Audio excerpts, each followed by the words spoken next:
Good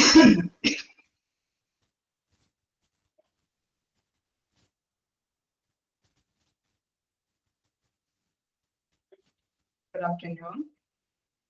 Good afternoon, all.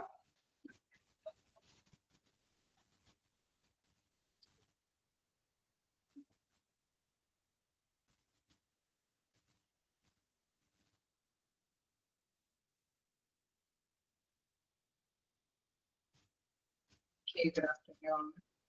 ഓണൊക്കെ എങ്ങനെയുണ്ടായിരുന്നു? അടിച്ചു പൊളിച്ചോ?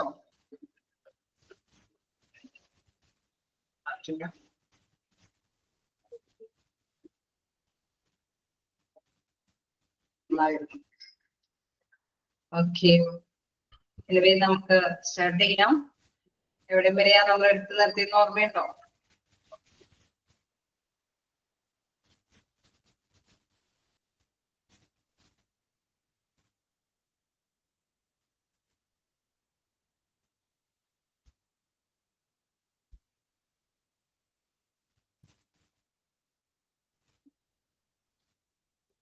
ഓർമ്മയില്ല.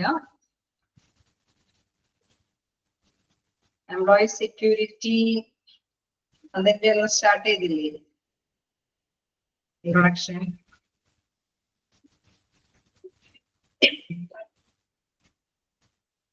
ആണോ? ലേ ഓഫ് തുടങ്ങിയെടുക്കണം അല്ലേ?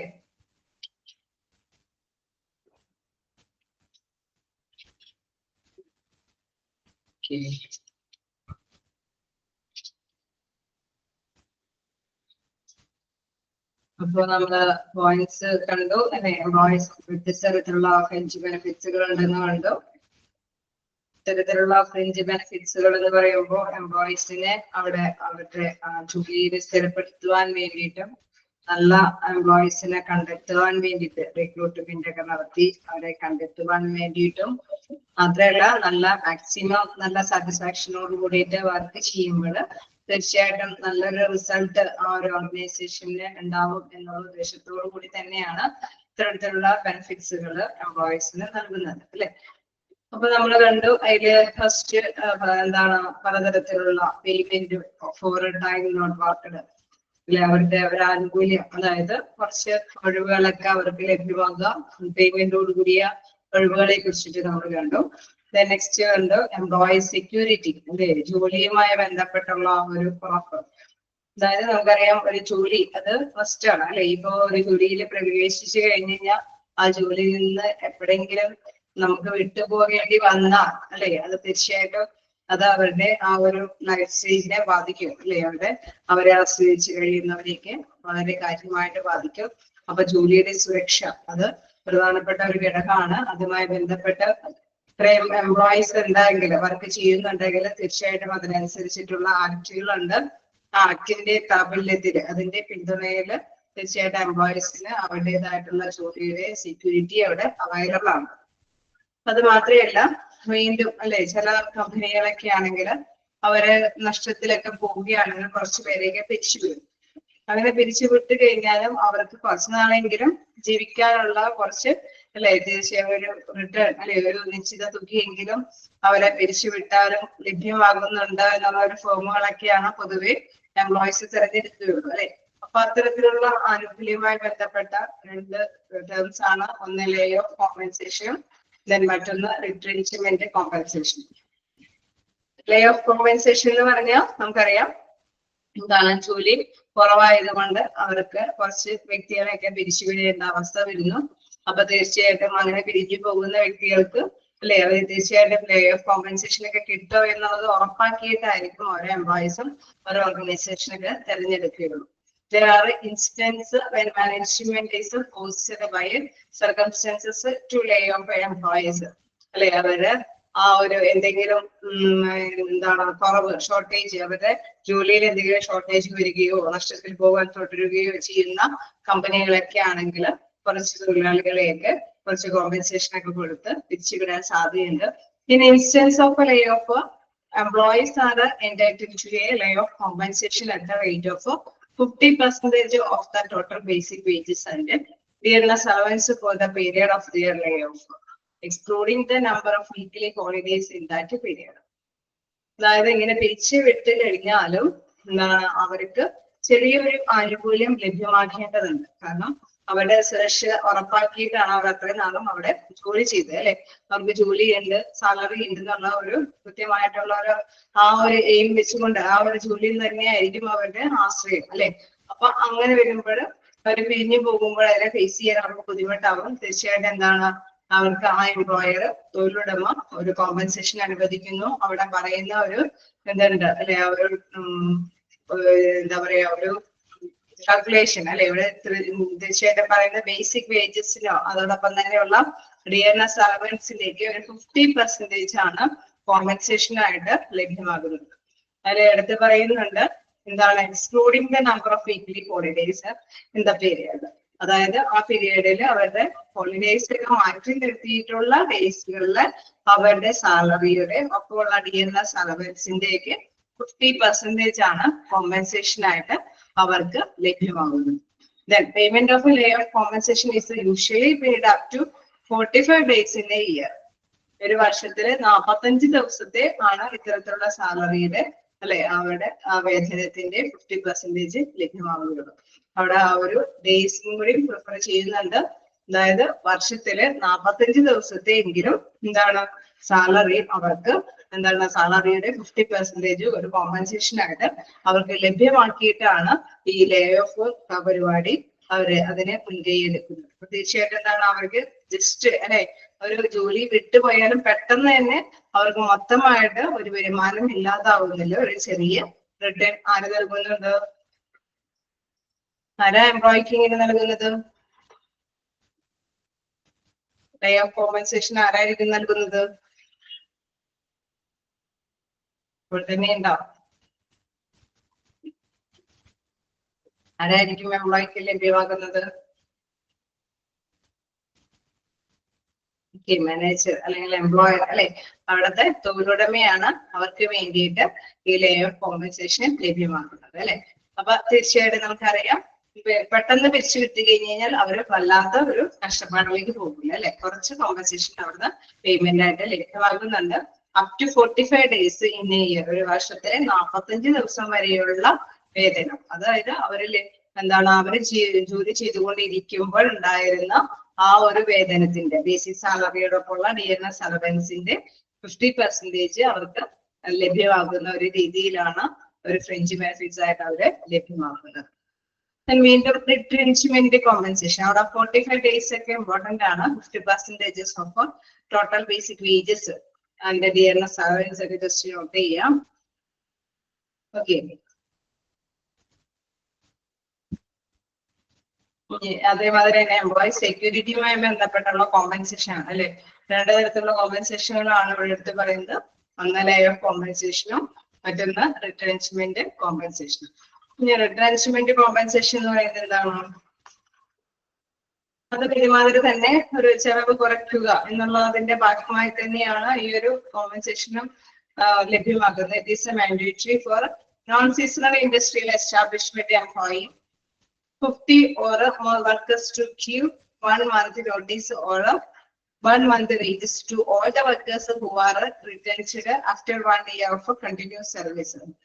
നമ്മള് സീസൺ ബേസ് ചെയ്തിട്ടുള്ള ഒരു ഇൻഫേം ഇതൊക്കെയാണ്. ഇൻഫേം ഒക്കെ ആണെങ്കിൽ ഇപ്പൊ ഇൻ കേസ് ഒരു എന്താ പറയാ നമ്മുടെ റെയിനി സീസൺ ഒക്കെ ആവുമ്പോൾ കുളം നിർമ്മാണം അല്ലെ അങ്ങനത്തെ തരത്തിലുള്ള പ്രൊഡക്ട്സുകളൊക്കെ നിർമ്മിക്കുന്ന ഒരു ടൈമാണ്. അപ്പൊ അത്തരത്തിലുള്ള ടൈമില് തീർച്ചയായിട്ടും എന്താണ് അത് നിർമ്മിക്കുന്ന ഒരു ടൈം കഴിഞ്ഞ് ആ ഒരു റെയിനി സീസൺ കഴിഞ്ഞ് കഴിഞ്ഞാൽ പിന്നെ അങ്ങനെ ആ പ്രൊഡക്ഷൻ എന്താണ് ചെലവുണ്ടാവുന്നു. അപ്പൊ എന്താണ് അവിടെ തൊഴിലാളികളുടെ ആവശ്യകത വരുന്നില്ല അല്ലെ.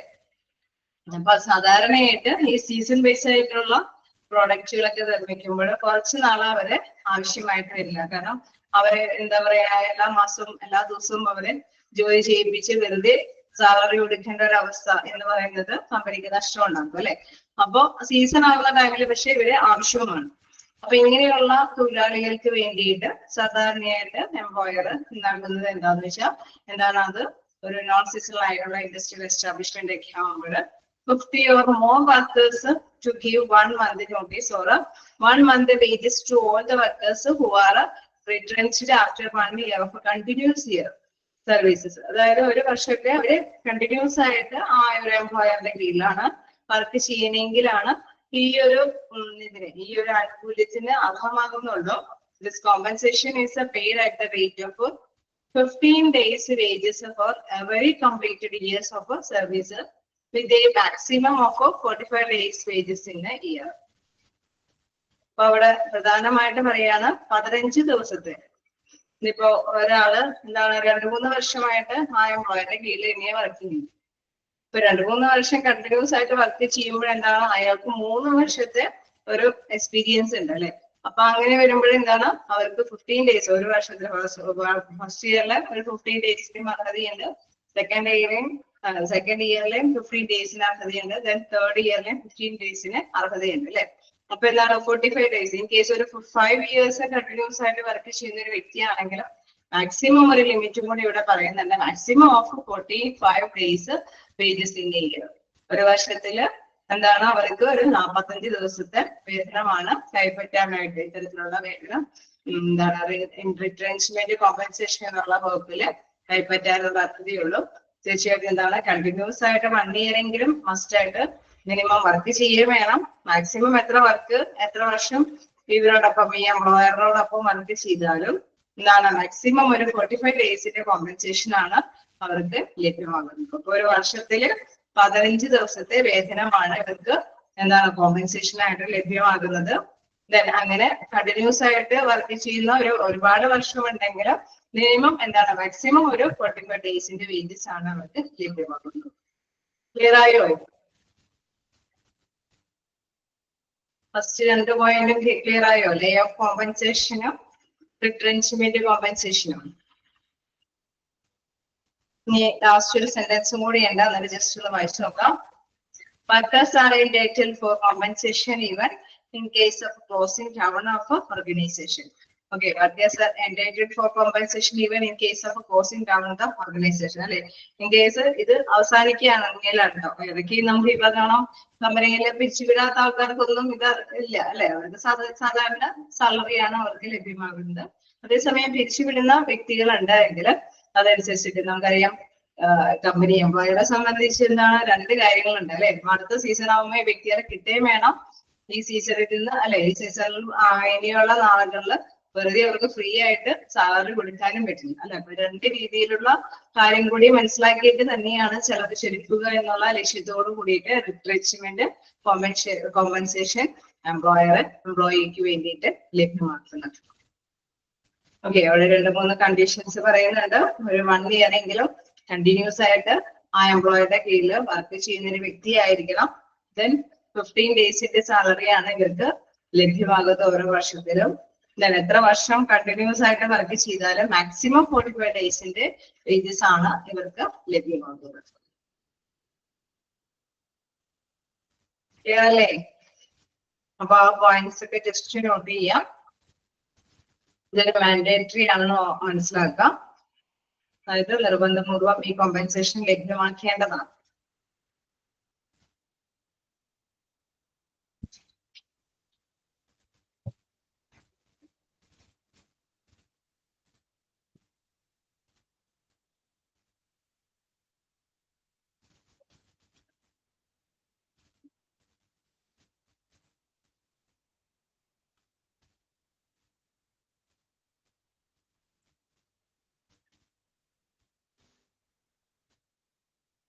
ാണോ ലേ ഓഫും റിട്രെഞ്ച്മെന്റും?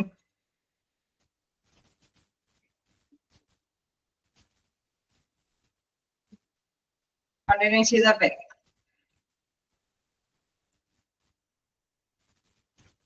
ഇനി വോയിസ് അൺമ്യൂട്ട് ആക്കിയാലും ഉണ്ടാത്തതിനാണ് മെസ്സേജിങ്ങിൽ അയക്കുക. ഓക്കെ ആണോ? കണ്ടിന്യൂ ചെയ്തോട്ടെ.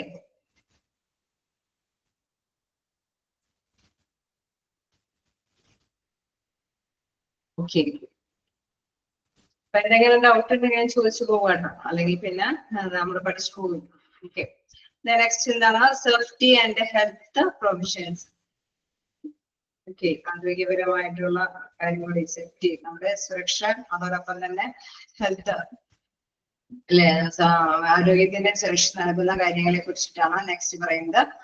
എന്താണ് safety and health of employees are of utmost importance not only for an organization but also for the country because of human resource are the backbone of economic activity of a nation.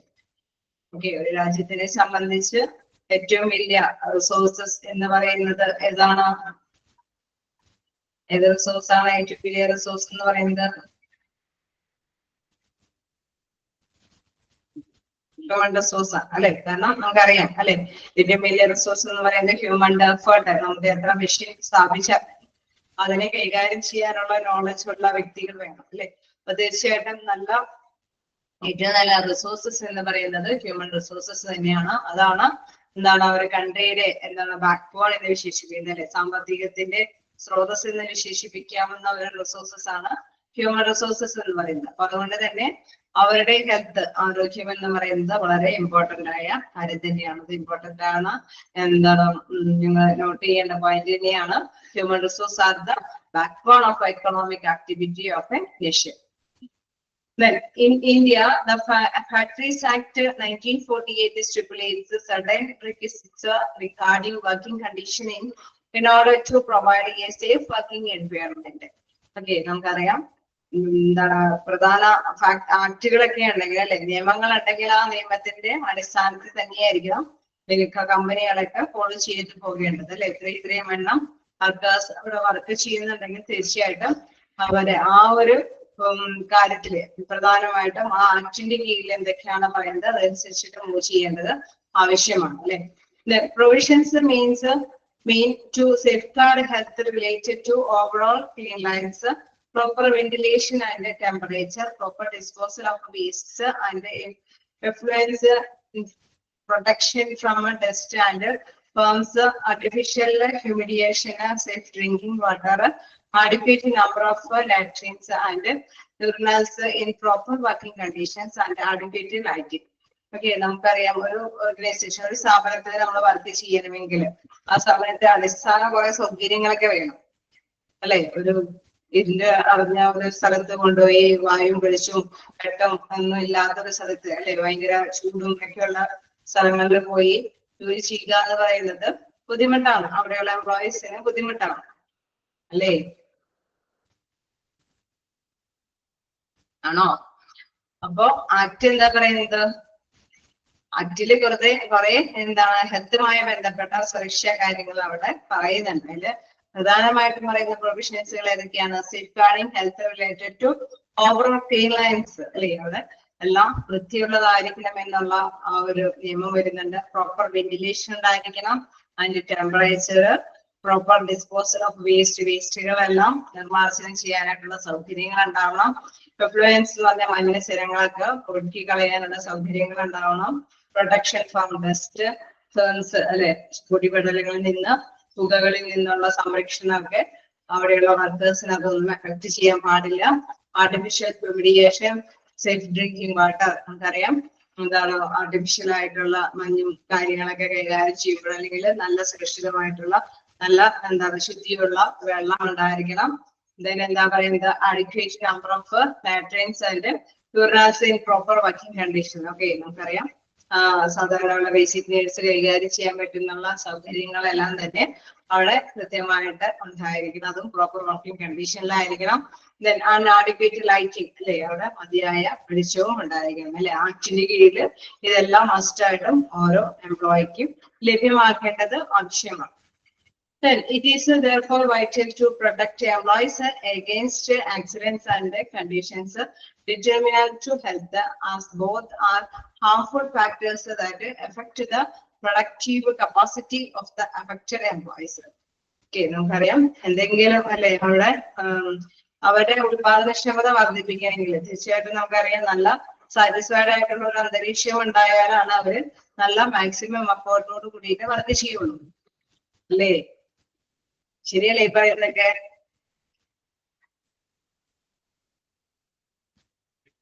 ഓക്കെയാണോ? വെച്ച് നേരെ ആയതുകൊണ്ട് പോരടിക്കുന്ന ഒരു subject ആയിട്ട് നിൽക്കരുത്. നമ്മൾ ആക്റ്റീവായിട്ട് ഇരിക്കാം. എന്താണ് അതിന് പറയുന്നത്? നമ്മള് നല്ലൊരു കപ്പാസിറ്റി, നല്ലൊരു പ്രൊഡക്ഷൻ കൈകാര്യം ചെയ്യണമെങ്കിൽ ഉത്പാദനക്ഷമത കൂടുതലായിട്ട് വർക്ക് ചെയ്യണമെങ്കിൽ നമുക്ക് അതിനുള്ള രീതിയിലുള്ള അറ്റ്മോസ്ഫിയർ അവിടെ ക്രിയേറ്റ് ചെയ്ത് തരണം, അല്ലെ, സൃഷ്ടിച്ചു തരണം. മതിയായ വെളിച്ചം ഉണ്ടായിരിക്കണം, മതിയായ വെന്റിലേഷൻ ഉണ്ടായിരിക്കണം, മതിയായ അല്ലെ പറഞ്ഞ മാത്രമേ നല്ല വാട്ടറും ബേസിക് നീഡ്സ് ഒക്കെ സാറ്റിസ്ഫൈ ചെയ്യാൻ പറ്റുന്ന സൗകര്യങ്ങളെല്ലാം അവിടെ ഉണ്ടായിരിക്കും. അത് മാത്രമല്ല അവിടെ പറയുന്ന പ്രധാനപ്പെട്ട കാര്യം എംപ്ലോയീസിന്റെ എന്തെങ്കിലും ഇപ്പൊ ചില തൊഴിൽ എന്ന് പറയുമ്പോൾ അതുമായി ബന്ധപ്പെട്ട എന്തെങ്കിലും ആക്സിഡൻസും അല്ലെ എന്തെങ്കിലും മെഷീൻ പ്രവർത്തിപ്പിക്കുന്ന കാര്യങ്ങള്, അതല്ലെങ്കിൽ ചിലപ്പോൾ കുറെ ഓയിലോ കാര്യങ്ങളൊക്കെ ഉപയോഗിക്കുന്ന കമ്പനികളൊക്കെ ആണെങ്കിൽ അവിടെ എന്താണ് എന്തെങ്കിലും ആക്സിഡന്റൽ ആയിട്ടുള്ള സിറ്റുവേഷൻസ് ഉണ്ടാവാൻ സാധ്യതയുണ്ട് എങ്കിൽ അതിനനുസരിച്ചുള്ള പ്രൊട്ടക്ഷൻ അല്ലെ അവിടെ അതിനനുസരിച്ചുള്ള സംരക്ഷണം അവർക്ക് ഉറപ്പുവരുത്തേണ്ടതുണ്ട് അല്ലെ. Condition determinant to health as both are harmful factors that effect the productive capacity. ശരിക്കും പറഞ്ഞാൽ ഇങ്ങനെ എന്തെങ്കിലും ഹാർംഫുൾ ആയിട്ടുള്ള എന്തെങ്കിലും കാര്യങ്ങൾ ഇവരെ എഫക്ട് ചെയ്യുന്നുണ്ടെങ്കിൽ തീർച്ചയായിട്ടും എന്താണ് അത് ശരിക്കും പറഞ്ഞു കഴിഞ്ഞാൽ അവരുടെ പ്രൊഡക്ടിവിറ്റിയെ ഉത്പാദനക്ഷമതയെ കാര്യമായി ബാധിക്കാനായിട്ടുള്ള സാധ്യതയുണ്ട് അല്ലെ. പേടിച്ചിരണ്ട ഒരു ജോലി ചെയ്യുക എന്ന് പറയുമ്പോൾ അവർക്ക് മാക്സിമം റിസൾട്ട് അവർക്ക് കാഴ്ചവെക്കാൻ സാധിക്കില്ല അല്ലെ. വളരെ സുരക്ഷിതമായിട്ടുള്ള എല്ലാ കണ്ടീഷൻസും അവർക്ക് അവൈലബിൾ ആക്കിയിട്ട് ജോലി ചെയ്യാനായിട്ടുള്ള സൗകര്യം പ്രദാനം ചെയ്യും. എന്താണ് ഒരു സാറ്റിസ്ഫാക്ഷനോട് കൂടിയിട്ടായിരിക്കും വർക്ക് ചെയ്യുന്നത് അല്ലെ. ഒരു എന്താണ് മൂർച്ചയുള്ള സംഭവങ്ങളൊക്കെ ഉണ്ടെങ്കിൽ അത് മേത്തൊന്നും സ്പർശിക്കത്തക്ക വിധത്തിലല്ലാത്ത രീതിയിലൊക്കെ പ്രൊട്ടക്ഷൻ കൊടുത്തിട്ടുള്ള ജാക്കറ്റും കാര്യങ്ങളൊക്കെ കൊടുത്തിട്ടാണ് അവരെ വർക്കിംഗ് കൈകാര്യം ചെയ്യാൻ സാധിക്കുന്നതെങ്കിൽ തീർച്ചയായിട്ടും എന്താണ് അവര് പേടിയൊന്നും കൂടാതെ തന്നെ അവര് വർക്ക് ചെയ്യും അല്ലെ. യന്ത്രങ്ങൾ പ്രവർത്തിക്കുമ്പോഴൊക്കെ അതിനനുസരിച്ചുള്ള പ്രൊട്ടക്ഷൻ അവർക്ക് അവൈലബിൾ ആണ് എങ്കിൽ മാത്രമാണ് അവര് പൂർണ്ണമായിട്ടും ഉത്പാദനക്ഷമതയുള്ള വ്യക്തികളായിട്ട് വർക്ക് ചെയ്യാനായിട്ട് സാധിക്കുകയുള്ളൂ. ഓക്കെ അല്ലേ? ഓക്കെയാണോ? Then next, okay, നമുക്ക് നെക്സ്റ്റ് നോക്കാം. അടുത്ത പാരഗ്രാഫില് provisions regarding safety including precautions while working near or high voltage supply equipment, precautions against dust. Okay, അതിങ്ങനെ പോവുകയാണ്, നമുക്ക് പറഞ്ഞു പോവാം. പ്രൊവിഷൻസ് റിഗാർഡിംഗ് സേഫ്റ്റി ഇൻക്ലൂഡ്സ് അല്ലെ. സേഫ്റ്റി എന്ന് പറയുന്ന സംഭവത്തിൽ എന്തൊക്കെ കാര്യങ്ങൾ ഇൻക്ലൂഡ് ചെയ്യുന്നതെന്ന് നോക്കാം. Near on high voltage supply equipment എന്നുള്ള ഹൈ വോൾട്ടേജ് ഉള്ള സപ്ലൈ എക്യുപ്മെന്റിലാണ് അടുത്ത് നമ്മൾ വർക്ക് ചെയ്യുമ്പോൾ അതിനനുസരിച്ചുള്ള പ്രിക്വേഷൻസ് ഉണ്ടായിരിക്കണം, മുൻകരുതലുകൾ ഉണ്ടായിരിക്കണം. പ്രിക്വേഷൻസ് അഗേൻസ്റ്റ് ഡസ്റ്റ്, അതായത് പൊടിപടലങ്ങളും കാര്യങ്ങളൊക്കെ ആയിട്ട് നമ്മൾ അഭിമുഖീകരിച്ച് എന്തെങ്കിലും വർക്ക് ചെയ്യുന്ന കാര്യങ്ങളുണ്ടെങ്കിൽ നമുക്കറിയാം അതിനൊക്കെ മാസ്ക് ഷീൽഡും കാര്യങ്ങളൊക്കെ വെച്ചിട്ടായിരിക്കും വർക്ക് ചെയ്യേണ്ടത്. എക്സ്പ്ലോസീവ് ഇൻഫ്ലാമബിൾ മെറ്റീരിയൽസ്, എന്തെങ്കിലും പൊട്ടിത്തെറിക്കാൻ സാധ്യതയുള്ള മെറ്റീരിയൽസ് ഉണ്ടെങ്കിൽ അതിനനുസരിച്ചുള്ള മുൻകരുതലുകൾ ഉണ്ടാവണം. Dangerous forms and gases, okay, എന്തെങ്കിലും പുകയോ അല്ലെങ്കിൽ വാതകം ഒക്കെ ഡേഞ്ചറസ് ആയിട്ടുള്ള കാര്യങ്ങളുമായി ബന്ധപ്പെട്ട് ജോലി ചെയ്യുകയാണെങ്കിൽ അതിനനുസരിച്ചുള്ള പ്രിക്വേഷൻ ഉണ്ടാവണം. ഫെൻസിങ് ഓഫ് മെഷീനറി, അതായത് ഒരു മെഷീനറിക്കൊക്കെ ഒരു വേർതിരിവ് അല്ലെ. മെഷീനറിയൊക്കെ മൂർച്ചയുള്ള ആയുധം ഇതുകളൊക്കെ ആണെങ്കിൽ അതിലൊന്നും ടച്ച് ചെയ്യാതെ ഒരു ഫെൻസിങ് ഉണ്ടായിരിക്കണം. Precaution while working near or on machinery in motion, devices of disconnecting power. Okay, നമുക്കറിയാം പെട്ടെന്ന് തന്നെ ചലിച്ചുകൊണ്ടിരിക്കുമ്പോൾ മെഷീനറിക്കൊക്കെ എന്തെങ്കിലും അല്ലെങ്കിൽ മെഷീനറിയുടെ ഇങ്ങനെ വളരെ സ്പീഡിൽ കിടക്കുന്ന മെഷീനറി ഒക്കെ ആണെങ്കിൽ അതിനോടൊപ്പം തന്നെ വർക്ക് ചെയ്യേണ്ടി വരുമ്പോൾ പെട്ടെന്ന് നമുക്ക് ഡിസ്കണക്റ്റിംഗ് ചെയ്യേണ്ട പ്രൊവിഷൻ ഒക്കെ അവിടെ ഉണ്ടായിരിക്കണം. എന്തെങ്കിലും ആവശ്യഘട്ടങ്ങളിലൊക്കെ അല്ലെ അത് പെട്ടെന്ന് ഓഫ് ചെയ്യണമെങ്കിൽ അതിനുള്ള സൗകര്യങ്ങളൊക്കെ അവിടെ ഉണ്ടായിരിക്കണം. Prevention of injury from hoist lifts chain and ropes in motion അല്ലെ. അവിടെ പ്രധാനമായിട്ടും ഓരോന്ന് അല്ലെ എല്ലായ്പ്പോഴും എല്ലാത്തിനും ഒരു മുൻകരുതലുകൾ വേണം അല്ലെ. തീർച്ചയായിട്ടും അവിടെ അടുത്തതായിട്ട് പറയുന്ന ഒരു കാര്യം എന്ന് പറയുമ്പോൾ എന്താണ് ലിഫ്റ്റുകള് എന്ന് വെച്ചാൽ ചെയിന്, റോപ്സ്, മെഷീൻസ്, അതായത് കയർ വലയങ്ങള്, ഇതിലൊക്കെ നമ്മളിപ്പോ എന്തെങ്കിലും മെഷീനൊക്കെ ആണെങ്കിൽ ആ കയറൊക്കെ ചുറ്റിപ്പെട്ട് അല്ലെങ്കിൽ ആ ചെയിനൊക്കെ നമ്മുടെ മേത്ത് ചുറ്റിപ്പെട്ടൊക്കെ കൈകാര്യം ചെയ്യാതിരിക്കാനായിട്ടുള്ള സിറ്റുവേഷൻസ് അല്ലെ. അത് ചലിക്കൊണ്ടിരിക്കുന്ന സമയത്ത് അങ്ങനെയുള്ള സിറ്റുവേഷൻസ് ഉണ്ടാവാതിരിക്കാനുള്ള പ്രിവെൻഷൻ അല്ലെ. അങ്ങനെയുള്ള ഇഞ്ചുറീസ് ഒന്നും വരാതിരിക്കാനുള്ള ഒരു മുൻകരുതലുകൾ അവിടെ ഉണ്ടായിരിക്കണം. അതുപോലെ machinery avoiding lifting excessive weight to prevent spiral injury, അതായത് ഹൈ വെയിറ്റ് ഉള്ള അല്ലെ ഒരുമാതിരി വളരെ വെയിറ്റ് ഉള്ള സാധനങ്ങളൊക്കെ എടുക്കുമ്പോൾ നമുക്കറിയാം നട്ടിലിനാണ് അതിനൊക്കെ ക്ഷതം സംഭവിക്കുക. അപ്പൊ അതിനും കൂടി പ്രൊട്ടക്ഷൻ കിട്ടുന്ന തരത്തിലുള്ള മുൻകരുതൽ എടുത്തിട്ട് അത്തരം സാധനങ്ങളൊക്കെ കൈകാര്യം ചെയ്യാനായിട്ടുള്ള സേഫ്റ്റി പ്രിക്കോഷൻ ഉണ്ടായിരിക്കണം.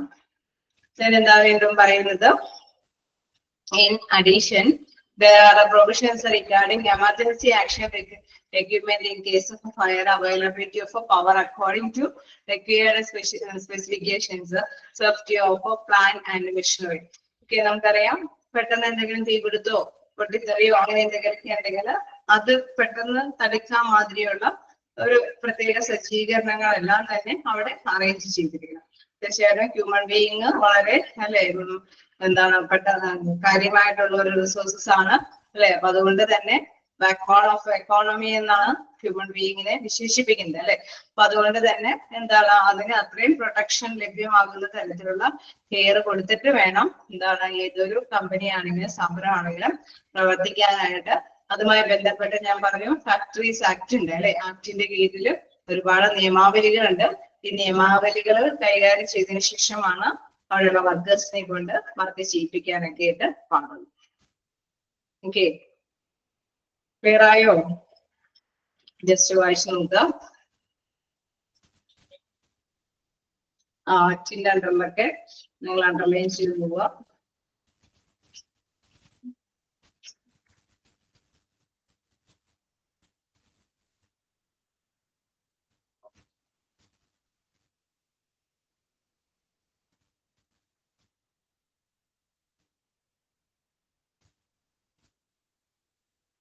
ഒക്കെയാണ് അല്ലേ. അടുത്തൊരു ടൈമിലേക്ക് പോവാം.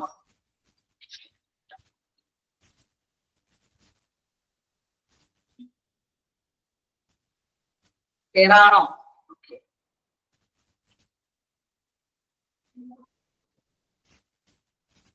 അടുത്തൊരു പോയിന്റ് നോക്കാം. Welfare and educational facilities. അതായത് ക്ഷേമ പ്രവർത്തനങ്ങൾ അല്ലെ, വിനോദക്ഷേമ പ്രവർത്തനങ്ങളൊക്കെയാണ് അടുത്തതായിട്ട് വരുന്നത്. നമുക്കറിയാം ഇതൊക്കെ ഫ്രിഞ്ച് ബെനിഫിറ്റ്സിന്റെ ഓരോ കാര്യങ്ങളാണ് അല്ലെ. അപ്പൊ ഇനി ക്ഷേമ പ്രവർത്തനങ്ങളൊക്കെ എന്തെന്നാണ് നോക്കാം.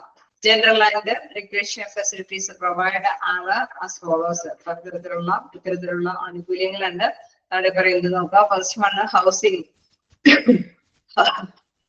ഹൗസിംഗ് എന്ന് പറയുമ്പോൾ a roof over the head is one of the vital requirements for human beings to survive. നമുക്കറിയാം ഏതൊരു വ്യക്തിയാണെങ്കിലും അല്ലെ ഏറ്റവും പ്രധാനപ്പെട്ട ഒരു കാര്യമാണ് നമുക്ക് ഒരു റൂഫ് അല്ലെ, ഒരു വീട്, പുരയിടം എന്ന് പറയുന്നത് വളരെ സ്വപ്നമെന്ന് പറയില്ലേ, അതുമാതിരി അത് ഹ്യൂമൻ ബീയിങ്ങിന്റെ ഒരു ആവശ്യ ഘടകമാണ് ഒരു വീട് എന്നുള്ള കാര്യമൊക്കെ. Lack of adequate housing is a cause of great stress and worry for employees which adversely affect their work. Okay, അവരുടെ എന്താണ് ജോലിയെ ബാധിക്കാൻ സാധ്യതയുള്ള ഒരു കാര്യം തന്നെയാണ് ഒരു വീടില്ല എന്നുള്ള ഒരു കാര്യം ഉണ്ടെങ്കിൽ അവരുടെ മൈൻഡിൽ എപ്പോഴും ഒരു സ്ട്രെസ് ആയിരിക്കും അല്ലെ. അയ്യോ, ഒരു വറീഡായിരിക്കും എംപ്ലോയീസ് എപ്പോഴും അതിനെ കുറിച്ചിട്ട് ഒരു ആകുലതപ്പെടുന്ന കാര്യമായിരിക്കും. കാരണം അത് അങ്ങനെ ആകുലപ്പെടുമ്പോൾ തന്നെ നമുക്കറിയാം വർക്കിനെയും അത് അഫക്ട് ചെയ്യാനുള്ള സാധ്യതകളുണ്ട്. Therefore, many organizations build quarters near the plant or office for their employees and charge a minimal rent. Okay, ഇത് മനസ്സിലാക്കിക്കൊണ്ട് തന്നെ അവർക്ക് അനുയോജ്യമായിട്ടുള്ള വീടുകൾ അല്ലെ, ജോലി സ്ഥാപനത്തിന്റെ അടുത്ത് തന്നെ കിട്ടത്തക്ക വിധത്തിൽ അനുയോജ്യമായ ക്വാർട്ടേഴ്സുകളെല്ലാം തന്നെ മിക്കവാറും കമ്പനികളൊക്കെ ലഭ്യമാക്കാറുണ്ട്. വീണ്ടും എന്താ പറയുന്നത്, അതിന്റെ ചേഞ്ച് ചെയ്യ മിനിമൽ റെന്റ് അല്ലെ, അവരിൽ നിന്ന് തീർച്ചയായിട്ടും ഒരു മിനിമൽ റെന്റ് കൈപ്പറ്റിയിട്ടാണ് ഇത്തരത്തിലുള്ള ക്വാർട്ടേഴ്സുകളൊക്കെ അനുവദിക്കുന്നത്. ചിലതിലൊക്കെ ഫ്രീ ആയിട്ടുള്ള അക്കോമഡേഷൻ ഉണ്ടാവും കേട്ടോ. Some organizations provide and or arrange for housing loans for employees at low interest rate. ചില ഓർഗനൈസേഷനൊക്കെ ആണെങ്കിൽ അവിടെയുള്ള ജീവനക്കാർക്ക് ചെറിയ ഒരു ഇൻട്രസ്റ്റ് റേറ്റിൽ, പലിശ നിരക്കിൽ ലോണുകളൊക്കെ ഇത്തരം വീട് പണിയുന്നതിനൊക്കെ വേണ്ടിയിട്ട് അനുവദിക്കാറുണ്ട്. ഓക്കെ, ഹൗസിംഗ് അത് അപ്പോ എന്താണ് എംപ്ലോയർ അല്ലെ, തൊഴിലാളികൾക്ക് വേണ്ടി ലഭ്യമാകുന്ന ഒരു രീതിയാണ്. ഹൗസിംഗ് ആണ് അതിന്റെ പ്രധാനപ്പെട്ട കാര്യം. അതായത് ക്വാർട്ടേഴ്സുകളൊക്കെ ചെറിയൊരു വരുമാനം, ചെറിയൊരു ഇൻട്രസ്റ്റോട് കൂടിയിട്ടൊക്കെ ലഭ്യമാക്കുക, ചെറിയൊരു റെന്റോട് കൂടിയിട്ട് ലഭ്യമാക്കുക. അതോടൊപ്പം തന്നെ ലോൺ സൗകര്യങ്ങൾ ചെറിയൊരു ഇൻട്രസ്റ്റോട് കൂടിയിട്ട് അവിടെയുള്ള തൊഴിലാളികൾക്ക് ലഭ്യമാക്കുക. യാണോ?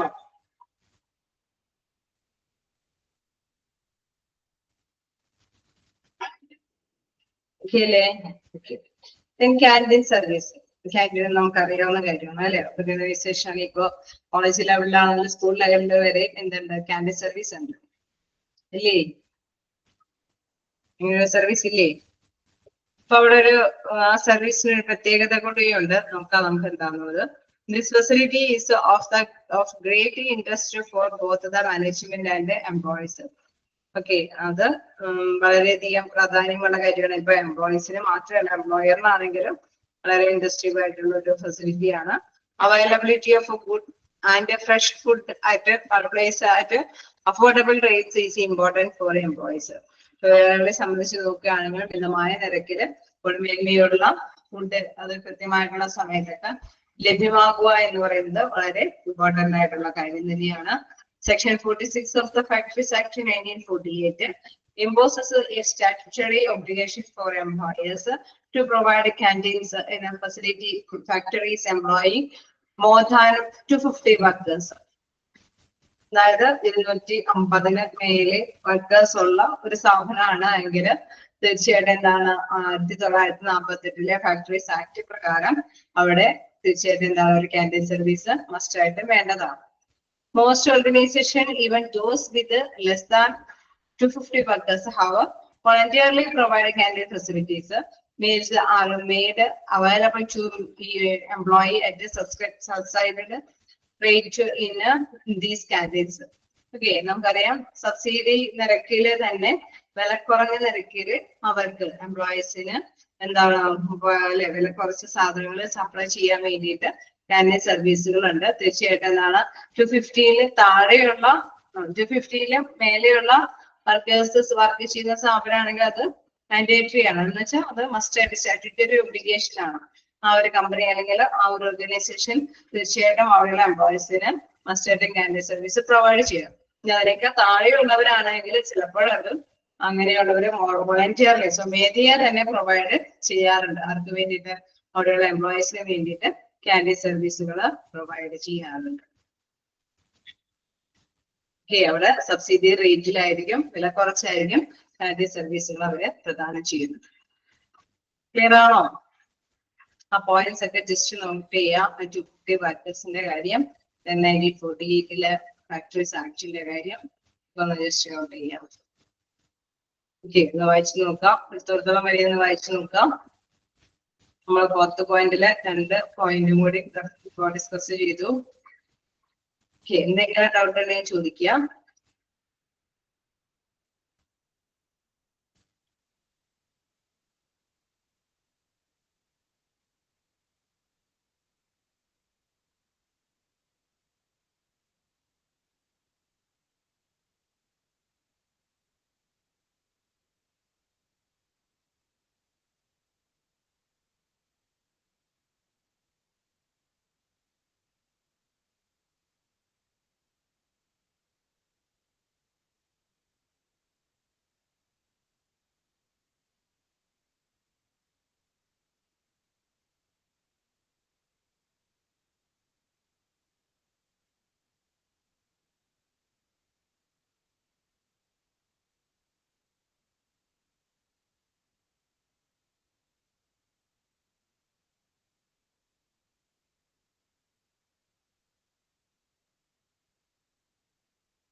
അല്ലേ? ഹൗസിംഗ് ക്യാൻറ്റീൻ സർവീസ് വായിച്ചു നോക്കിയോ?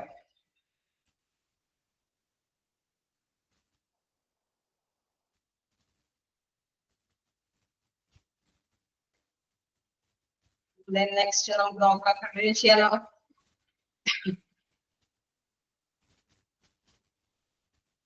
എഡ്യൂക്കേഷണൽ ഫെസിലിറ്റീസ് ആണ്. ഓക്കെ, എഡ്യൂക്കേഷണൽ ഫെസിലിറ്റീസിൽ എന്താ പറയുന്നത് നോക്കാം. Organization take care of the educational needs of the employees and their family members.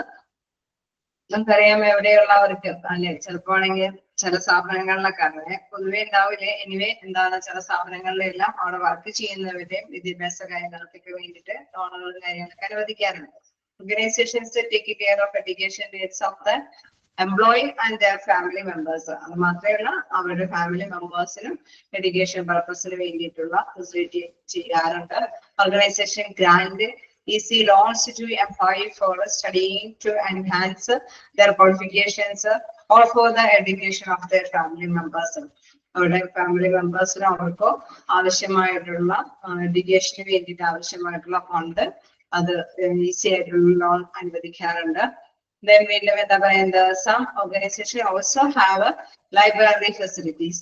ചില ഓർഗനൈസേഷനുകളെല്ലാം എഡ്യൂക്കേഷൻ പർപ്പസിന് വേണ്ടിയിട്ട് തന്നെ ലൈബ്രറികളും അവർക്ക് വേണ്ടിയിട്ട് പ്രദാനം ചെയ്യാറുണ്ട്. കേളെ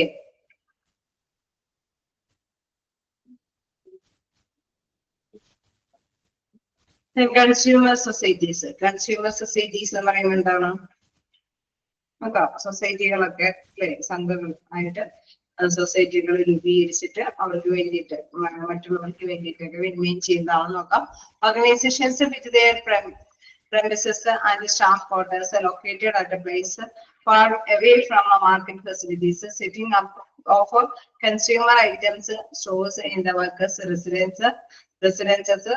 Okay, നമുക്കറിയാം ഇപ്പൊ ഒരു ക്വാർട്ടേഴ്സിലൊക്കെ താമസിക്കുന്നവരാണെങ്കിൽ അതിന്റെ അടുത്ത് തന്നെ ചിലപ്പോ എന്താണ് ഇത്തരത്തിലുള്ള സാധനങ്ങളൊക്കെ മേടിക്കാനും പിടിക്കാനൊക്കെ ആയിട്ടുള്ള സാധനങ്ങൾ ഉണ്ടാവണമെന്നില്ല. അപ്പൊ എന്താണ്, ഇത്തരത്തിലുള്ള ക്രെഡിറ്റ് സൊസൈറ്റീസ് ആയിരിക്കും ഇവർക്ക് ആവശ്യമായിട്ടുള്ള സാധനങ്ങളൊക്കെ സപ്ലൈ ചെയ്യുന്നത്. ഓക്കെ, അതാണ് അവിടെ എടുത്ത് പറയുന്നത്. എന്താണ്, formed that are formed to make employees self independent in matters of loan requirements other than begins compelled to borrow from a money lenders. Sorry, ഒരു ക്രെഡിറ്റ് സൊസൈറ്റീസിനേക്കാൾ മുമ്പ് നമ്മൾ പറഞ്ഞു നിർത്തിയത് എന്താണ്, workers residence such stores are managed by societies and ensure availability of consumer goods at responsible price, reasonable price. അതായത് അവർക്ക് ന്യായമായ രീതിയിൽ തന്നെ എന്താണ് സാധനങ്ങൾ മേടിക്കാനായിട്ടുള്ള സൗകര്യങ്ങൾ പ്രദാനം ചെയ്ത് കൊടുക്കുന്നു അല്ലെ. കൺസ്യൂമർ സൊസൈറ്റീസ് വഴി നമുക്കറിയാമല്ലോ ഒരു നിശ്ചിത വിലക്കായിരിക്കും ഒരുപാട് പൈസ കൂട്ടിയിട്ട് അവര് സെയിൽ ചെയ്യാറുണ്ടാവില്ല. അത് ക്വാർട്ടേഴ്സിലൊക്കെ താമസിക്കുന്നവരെ സംബന്ധിച്ച് വലിയൊരു കാര്യമാണ്. അവർക്ക് മാർക്കറ്റിൽ വന്ന സാധനങ്ങൾ പർച്ചേസ് ചെയ്യുന്നതിന് പകരമായിട്ടാണ് എംപ്ലോയർ തൊഴിലുടമയൊക്കെ ഇത്തരത്തിലുള്ള സൗകര്യങ്ങൾ അവരുടെ ക്വാർട്ടേഴ്സിനോടൊപ്പം തന്നെ സൊസൈറ്റി രൂപേണ അവർക്ക് സപ്ലൈ ചെയ്യാനായിട്ടുള്ള പെർമിഷൻ ലഭ്യമാക്കുന്നുണ്ട്. നെക്സ്റ്റ് എന്ന് പറയുന്നതാണ് എന്താണ് ക്രെഡിറ്റ് സൊസൈറ്റീസ്. അപ്പൊ കൺസ്യൂമർ സൊസൈറ്റീസ് കഴിഞ്ഞു. ക്രെഡിറ്റ് സൊസൈറ്റീസ് എന്ന് പറയുമ്പോൾ these are cooperative credit societies that are formed to make employees self-independent in matter of loan requirements rather than being compelled to borrow from money lenders at high interest rates. Such societies are formed to ensure careful use of money among employees. Okay, നമുക്കറിയാം credit societies ആയിട്ട് തന്നെ ഫണ്ടൊക്കെ അല്ലെ. തീർച്ചയായിട്ടും എന്താണ് പലതരത്തിലുള്ള സൊസൈറ്റികളിലും മുഖേന ഫണ്ടൊക്കെ സ്വരൂപിക്കുമ്പോൾ ലഭ്യമാകുമ്പോൾ അവർക്ക് ചെറിയൊരു രീതിയിൽ തന്നെയായിരിക്കും അവർക്ക് ഫണ്ട് കൈകാര്യം ചെയ്യാനൊക്കെ ആയിട്ട് സാധിക്കുക അല്ലെ. വലിയ പ്രശ്നം പലിശ നിരക്കിലൊന്നും കൈകാര്യം ചെയ്യേണ്ടതായിട്ട് വരില്ല. അത് മാത്രമല്ല അവർക്ക് കിട്ടുന്ന ലഭ്യമാകുന്ന ഈ ഫണ്ട് ബൾക്കായിട്ടുള്ള ഈ ഫണ്ട് എങ്ങനെ കൈകാര്യം ചെയ്യണമെന്ന് ചിലപ്പോൾ ഒരുപക്ഷെ അറിയണമെന്നില്ല അല്ലെ. അപ്പൊ അവർക്ക് അതിനനുസരിച്ചിട്ട് ഈ ഫണ്ടുകൾ എങ്ങനെയാണ് കൈകാര്യം ചെയ്യുന്നത്, എവിടെ ഇട്ടാലാണ് കൂടുതൽ ഇൻട്രസ്റ്റ് ലഭ്യമാകുന്നത് എന്നുള്ള കാര്യങ്ങളെ കുറിച്ചിട്ടൊക്കെ ആവശ്യമായിട്ടുള്ള ഇൻഫോർമേഷൻസ് എല്ലാം ലഭ്യമാക്കി കൊടുക്കുന്നതും എംപ്ലോയേഴ്സ് അവര് അതുതരത്തിലുള്ള കാര്യങ്ങളെല്ലാം അവൈലബിൾ ആക്കി കൊടുക്കുന്നതും എംപ്ലോയേഴ്സ് തന്നെയാണ് credit societies. Employee counselling. Employee counselling എന്താണ് പ്രധാനമായിട്ടും പറയുന്നത്? കൗൺസിലിംഗ് എന്നൊക്കെ പറയുമ്പോൾ നമുക്കറിയാം അവരുടെ സാഹചര്യങ്ങൾ വരുമ്പോഴാണ് അല്ലെ. Organisation higher services of professional important ആണോ എന്നായിരിക്കും ചോദിക്കുന്നത്. അത് കുറച്ച് പോയിന്റ്സ് ഇങ്ങനെ നമുക്ക് നമ്മുടെ മൈൻഡിൽ നിന്ന് ഇങ്ങനെ എഴുതാൻ പറ്റുന്ന തരത്തിലുള്ള പോയിന്റ്സ് ആണ്. പക്ഷെ ഫ്രിഞ്ച് ബെനിഫിറ്റ്സിൽ ഇത്തരത്തിലുള്ള കാര്യങ്ങളൊക്കെ ഉണ്ട്. എന്നുവെച്ചാൽ ഇങ്ങനെയൊക്കെയുള്ള ആനുകൂല്യങ്ങളെല്ലാം അവിടെയുള്ള എംപ്ലോയീസിനെ ലഭ്യമാക്കുന്നുണ്ട്. എല്ലാ കമ്പനികളല്ല, ചില വ്യത്യസ്ത കമ്പനികളെ ഇങ്ങനെയൊക്കെയുള്ള സർവീസുകൾ ലഭ്യമാക്കുന്നുണ്ട് എന്നുള്ള കാര്യം ഓർത്തു വെക്കണം. അപ്പൊ പലതരത്തിലുള്ള വെൽഫെയർ ഫെസിലിറ്റീസ് ആണ് ഇവർക്ക് ലഭ്യമാകുന്നത്. Canteen service, education facilities, consumer societies, credit societies, employee counselling, അല്ലെ, എല്ലാ കമ്പനികളും ഇതൊന്നും പ്രൊവൈഡ് ചെയ്യണമെന്നില്ല. അപ്പൊ ഏതൊക്കെ രീതിയിലുള്ള ബെനിഫിറ്റ്സുകളാണെന്നുള്ള ഒരു ഐഡിയ എങ്കിലും ഉണ്ടായിരിക്കാം. അല്ലാതെ എന്താ പറയാ, നമുക്ക് എസ് ഐ ക്വസ്റ്റ്യനും ഇതൊന്നും ഇല്ലാത്ത കാരണം കൊണ്ട് വലിയ കാര്യമായിട്ട് ഇത് പരിഹാരം പഠിക്കേണ്ട. ഓക്കെ, നമുക്ക് നോക്കാം. Employees counselling organisations higher services of professional counselors for setting personal problems of employees. അവിടെയുള്ള എംപ്ലോയീസിന്റെ പേഴ്സണൽ ആയിട്ടുള്ള വ്യക്തിപരമായിട്ട് എന്തെങ്കിലുമൊക്കെ പ്രോബ്ലംസ് ഒക്കെ ഉണ്ടെങ്കിൽ അവരെ നല്ല പ്രൊഫഷണൽ ആയിട്ടുള്ള കൗൺസിലേഴ്സിനൊക്കെ അവർക്ക് വേണ്ടിയിട്ട് പ്രൊവൈഡ് ചെയ്യുന്നു. Employees having a personal problems can easily approach these counselors for a price. ഉദ്ദേശിച്ചത് പ്രൈസ് കൊടുത്തിട്ടായിരിക്കും, കൂലി കൊടുത്തിട്ടായിരിക്കും ഈ കൗൺസിലേഴ്സിന്റെ സേവനങ്ങളെല്ലാം അവിടെയുള്ള എംപ്ലോയീസ് കരസ്ഥമാക്കുന്നത്. എങ്കിലും ഇത്തരത്തിലുള്ള സേവനങ്ങൾ പ്രൊവൈഡ് ചെയ്യുന്നത് തൊഴിലുടമകളാണ്.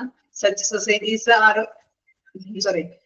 പ്രൊഫഷൻ ഇതിലെ പ്രധാനമായിട്ട് മനസ്സിലാക്കുക. Such counselling provides mental peace and comfort to employees, thus promoting punctuality and professionalism and resulting in improvement in habits like absenteeism and absenteeism mindedness. അതായത് നമ്മൾ മനസ്സിലാക്കേണ്ട ഒരു കാര്യം, കൗൺസിലിംഗ് ഒക്കെ നടത്തുമ്പോൾ വലിയ സ്ട്രെസ്സും കാര്യങ്ങളൊക്കെ വരുമ്പോഴായിരിക്കും, അല്ലെങ്കിൽ വീട്ടിലെ പ്രശ്നങ്ങളും അങ്ങനെയൊക്കെയുള്ള കാര്യങ്ങൾ സിറ്റുവേഷൻസ് ഒക്കെ വരുമ്പോൾ ഈ ക്വാർട്ടേഴ്സിലൊക്കെ താമസിക്കുന്നവർക്കൊക്കെ ആണെങ്കിൽ ചിലപ്പോൾ ആണെങ്കിൽ അവർക്ക് മറ്റൊരാളോട് ഷെയർ ചെയ്യാനുണ്ടാവില്ല, അല്ലെ. അപ്പൊ ഈ കൗൺസിലേഴ്സിന്റെ സാന്നിധ്യത്തിലായിരിക്കും ഇങ്ങനെയൊക്കെയുള്ള അവസരങ്ങൾ അവർക്ക് ലഭ്യമാകുന്നത്. അപ്പൊ തീർച്ചയായിട്ടും എന്താണ് കൗൺസിലേഴ്സ് അതിനോട് ഷെയർ ചെയ്യുമ്പോഴൊക്കെ എന്താണ് മെന്റൽ പീസ്, അല്ലെ, അവർക്ക് മാനസികമായിട്ടുള്ള സമാധാനം കിട്ടുന്നു. അതോടൊപ്പം തന്നെ comfort to employees, thus promoting punctuality. Okay, അങ്ങനെ വരുമ്പോൾ അവർക്ക് സമയാസമയത്തിന് തന്നെ ഡ്യൂട്ടിക്ക് പ്രവേശിക്കാനും നല്ല രീതിയിൽ തന്നെ റിസൾട്ടോട് കൂടിയിട്ട്, അല്ലെ, നല്ല കാര്യക്ഷമമായിട്ട് പ്രവർത്തനങ്ങൾ കാഴ്ചവെക്കാനായിട്ട് സാധിക്കുന്നു. അപ്പൊ തന്നെ ആബ്സെന്റിസം, അല്ലെ, അവിടെ മുടങ്ങുക എന്നുള്ള കാര്യം കുറച്ചു കൊണ്ടുവരാനായിട്ടും സാധിക്കുന്നു. അപ്പൊ നല്ലൊരു കൗൺസിലിംഗ് ഇത്തരത്തിലുള്ള സിറ്റുവേഷൻസ് ഒക്കെ മനസ്സിലാക്കിയിട്ട് ചില കമ്പനികളെല്ലാം കൗൺസിലിങ്ങുകളൊക്കെ ലഭ്യമാക്കാറുണ്ട്. ഓക്കെ, ക്ലിയർ അല്ലേ? സ്പീഡിൽ പോകണേന് കുഴപ്പമുണ്ടോ?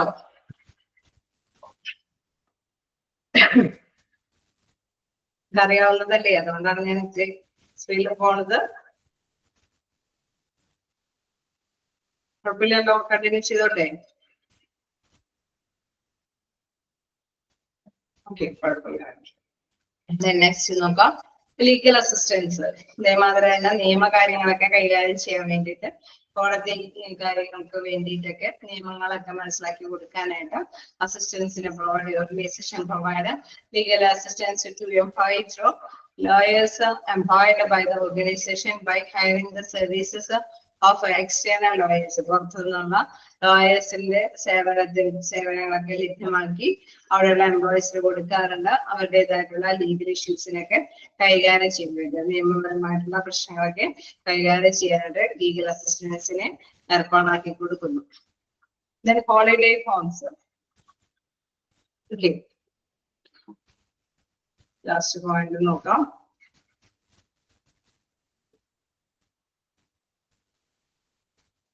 സമയം ഉണ്ടല്ലോ, ഓക്കെ. ഹോളിഡേ ഹോംസിൽ എന്താ പ്രധാനമായിട്ടും പറയുന്നത്? Some large organizations set up holidays homes at the hilly areas or arrange for a contract accommodation in a health resorts at organization cost for their employees to unwind, resale or just recent at just rest and resume their work with recharged zeal and enthusiasm. Okay, നമുക്കറിയാം ചിലപ്പോഴൊക്കെ കുഞ്ഞു പ്രദേശത്തിലൊക്കെ താമസിക്കുന്നവരൊക്കെ ആണെങ്കിൽ അങ്ങനെ അവിടെയൊക്കെയാണ് company form ചെയ്തേക്കണെന്നൊക്കെ ഉണ്ടെങ്കിൽ തീർച്ചയായിട്ടും അവിടെ നിന്ന് വന്ന്, അല്ലെ, ഡ്യൂട്ടി ചെയ്ത്, അല്ലെങ്കിൽ വീടുകള് ഇൻ കേസ് ഏതെങ്കിലും ഗ്രാമപ്രദേശങ്ങളിലാണെങ്കിൽ കൂടിയാണെങ്കിലും പ്രശ്നമാണ്, അല്ലെ. ഒരു ഓഫൊക്കെ കിട്ടുമ്പോൾ അവർക്ക് വീട്ടിൽ വന്ന് പോകാനുള്ള സമയം ഉണ്ടാവും. അപ്പൊ അങ്ങനെയൊക്കെയുള്ള സമയങ്ങളിൽ എന്താണ് തീർച്ചയായിട്ടും കമ്പനി എന്താണ് ഇവർക്ക് വേണ്ടിയിട്ട് എന്താണ് ആ ഹോളിഡേ കൈകാര്യം ചെയ്യാൻ വേണ്ടിയിട്ടുള്ള അറേഞ്ച്മെന്റ്സ് ഇവർക്ക് ലഭ്യമാക്കി കൊടുക്കുകയാണെങ്കിൽ തീർച്ചയായിട്ടും എന്താണ് ഇവർക്ക് നല്ല ഉത്സാഹത്തോടു കൂടിയിട്ട് വിശ്രമമൊക്കെ കഴിഞ്ഞ് ഉത്സാഹത്തോടു കൂടിയിട്ട് വർക്ക് ചെയ്യാനായിട്ടുള്ള സാഹചര്യം ഉണ്ടാവും അല്ലെ. അപ്പൊ അങ്ങനെയാണ് ഹോളിഡേ ഹോംസിനെ പറ്റി പറയുന്നത്. Some large organization set up holiday homes at hilly areas or arrange for contract accommodation in health and resort ആയിട്ട് organization goes for their employees to unwind, revisit, revitalize or just rest and receive their work with recharge, seal and enthusiasm.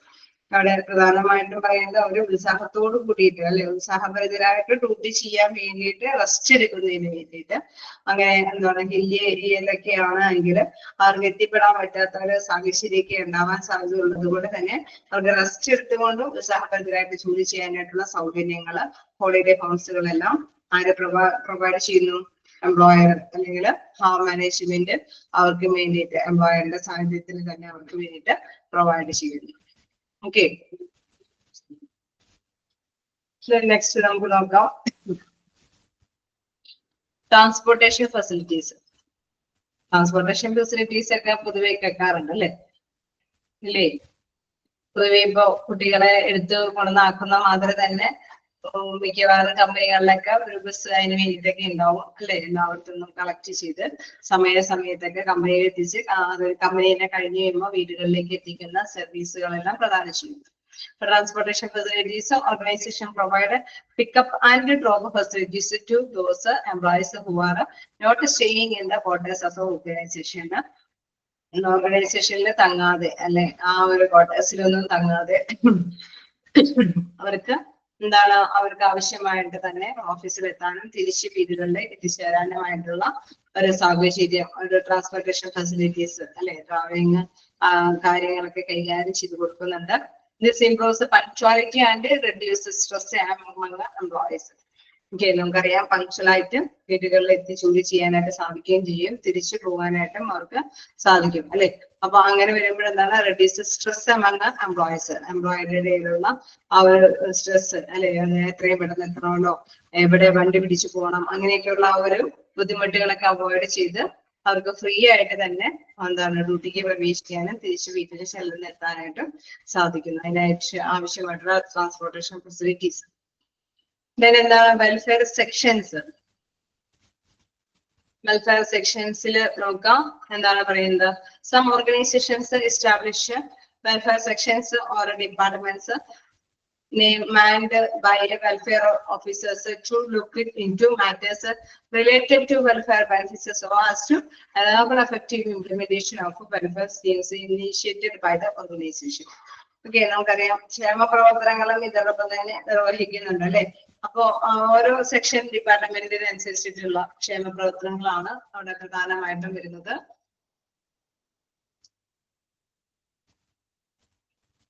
Okay, നമുക്ക് മനസ്സിലാക്കിയാൽ ഒരു പ്രധാനപ്പെട്ട കാര്യം എന്ന് പറയുമ്പോൾ എല്ലായിടത്തേക്കും അല്ലെ എഫക്റ്റീവായിട്ട് നടപ്പാക്കുന്ന എല്ലാ മേഖലകളും ഓരോ ഡിപ്പാർട്ട്മെന്റ് ഇപ്പൊ നമ്മളിപ്പോ ഒരു വലിയ കമ്പനിക്ക് പർച്ചേസ് ഡിപ്പാർട്ട്മെന്റ് ഉണ്ടാവും, സെയിൽസ് ഡിപ്പാർട്ട്മെന്റ് ഉണ്ടാവും, അതേമാതിരി തന്നെ അല്ലെ അത് പ്രോഡക്റ്റ് സംഭരിക്കുന്ന സ്റ്റോറിംഗ് ഡിപ്പാർട്ട്മെന്റ് അങ്ങനെ പലതരത്തിലുള്ള ഡിപ്പാർട്ട്മെന്റുകളുണ്ടാവും. അപ്പൊ ഈ ഡിപ്പാർട്ട്മെന്റുകളിലെല്ലാം തന്നെ എന്താണ് എഫക്റ്റീവായിട്ട് കൺട്രോൾ ചെയ്യാനും അവരുടേതായിട്ടുള്ള ആവശ്യങ്ങൾ അതിനാവശ്യമായിട്ടുള്ള വെൽഫെയർ സ്കീമുകളെല്ലാം അവർക്ക് വേണ്ടിയിട്ട് ഇംപ്ലിമെന്റ് ചെയ്യുന്നു.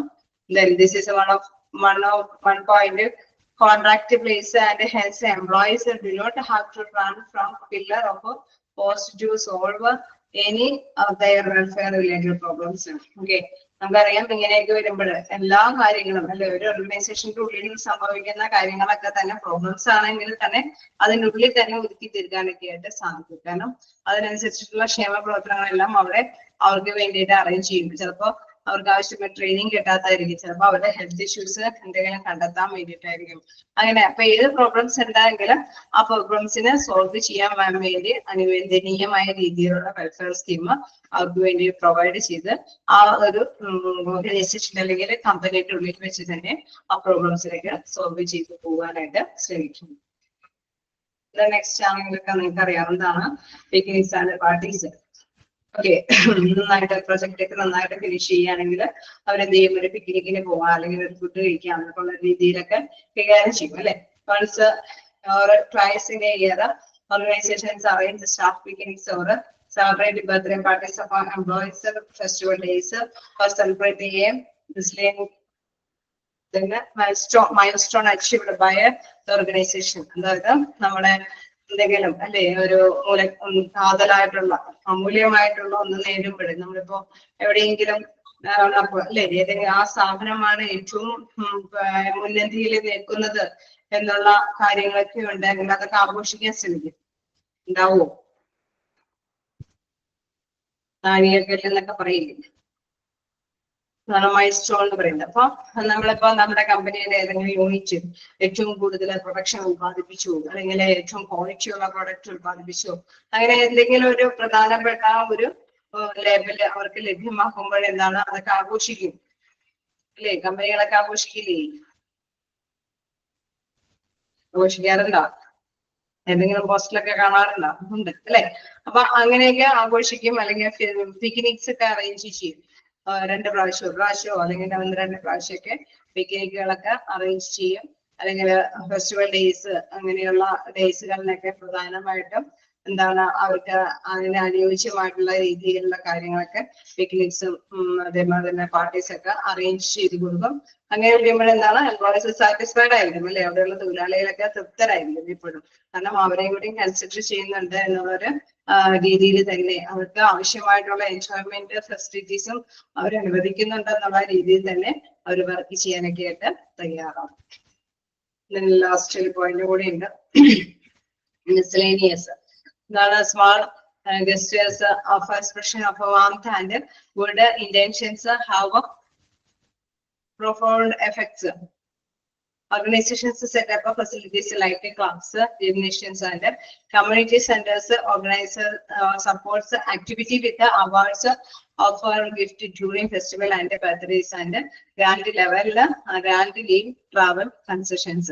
ഓക്കെ, ഇവര് പലതരത്തിലുള്ള ആനുകൂല്യങ്ങൾ നമ്മളിപ്പോ നേരത്തെ പറഞ്ഞ ലീഗൽ ആയിട്ടുള്ള അല്ലെങ്കിൽ ലോണുകൾ അനുവദിച്ചു കൊടുക്കുക, അല്ലെങ്കിൽ പിക്നിക്കുകളൊക്കെ പ്രദാനം ചെയ്ത് കൊടുക്കുക എന്നതിനേക്കാൾ അപ്പുറം മറ്റേതെങ്കിലും രീതിയിൽ ക്ലബുകളോ അല്ലെങ്കിൽ ജിംനേഷ്യം ആനുകൂല്യത്തിൽ എന്തെങ്കിലുമൊക്കെ സംഘടിപ്പിച്ച്, അല്ലെ ഇപ്പോ ഓണ സീസണൊക്കെ ആയപ്പോ ഓണം വള്ളംകളി കാര്യങ്ങളൊക്കെ സംഘടിപ്പിച്ചവരെ എന്താണ് എന്റർടൈൻമെന്റ് ചെയ്യിപ്പിക്കുന്ന രീതിയിൽ അവർക്ക് വേണ്ടിയിട്ടുള്ള ഒരു സീസൺ, അല്ലെങ്കിൽ ഓണം ഫെസ്റ്റിവൽ പോലെയൊക്കെ അവരെന്തെങ്കിലുമൊക്കെ അല്ലെ എന്തെങ്കിലും ആഘോഷങ്ങളൊക്കെ കമ്പനികളൊക്കെ കൊണ്ടാടും അല്ലെ.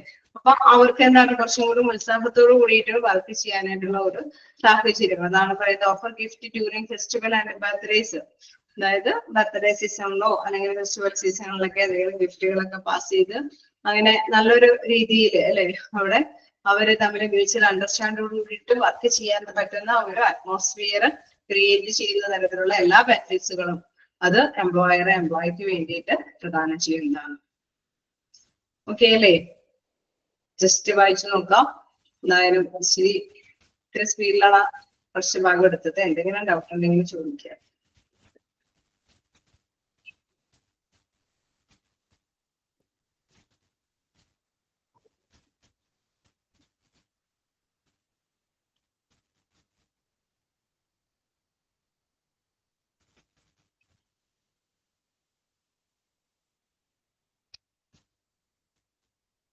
ഓക്കെ, അൺമ്യൂട്ട് ആക്കിയിട്ടുണ്ട്. എന്തെങ്കിലും ഡൗട്ട് ഉണ്ടെങ്കിൽ ചോദിക്കാം.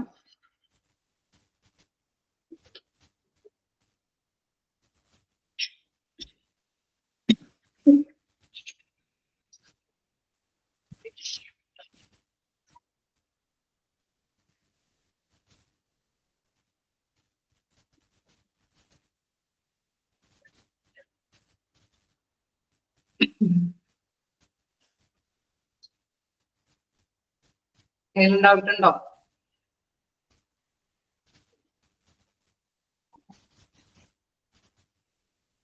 പ്രത്യേകിച്ച് ഒരു ഡൗട്ടും ഇല്ല.